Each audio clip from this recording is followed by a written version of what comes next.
The recipe for decoupling involves 5 steps. The first step is mapping out the customer value chain. Very close to where I lived in Boston, there was a startup called PillPack. And what PillPack realized is that if you have to buy and consume many pills per day, it's a very complicated process. And they mapped out the customer value chain as going to the doctor, getting tested, receiving a prescription, then going to the pharmacy, paying for the medication, and then once you figure out all of this, you have to create a plan to remember what time of day to take the medication. Then you take the medication and hopefully at the end you'll feel better. You will solve your health problem. Step 2 is each of these stages in the customer value chain, you need to classify it into value creating, value capturing, and value eroding. So in the case of PillPack, taking the medication is value creating to become healthy. But pretty much everything else is value eroding activity. Going to the doctor, value eroding. Getting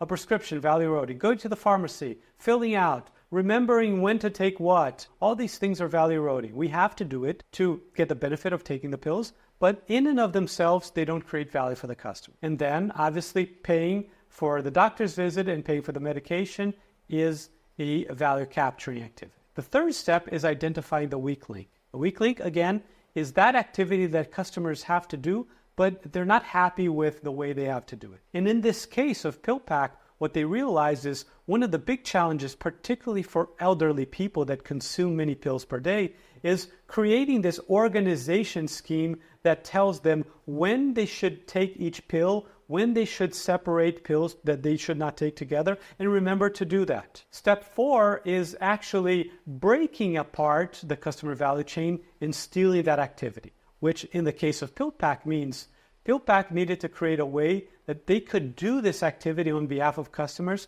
so customers wouldn't have to do it. They created a subscription service in which you would send, or the doctor would send directly the prescription to the startup. They would buy the pills and they would put the pills in little sachets, little plastic containers that were formed into a roll, and every day you would pull the roll out and you take the medication together, and then after that you throw out and another sachet of the roll would come out. And then lastly, the 5th step is once you decouple a process, remember you're stealing an activity from established players, what we call the incumbents. And so the established players, both the makers of medication as well as the sellers, the pharmacies, might want to respond in certain way. Most of the responses of established companies to decoupling are very predictable. So the 5th step is understanding what likely is going to happen and preempt the response.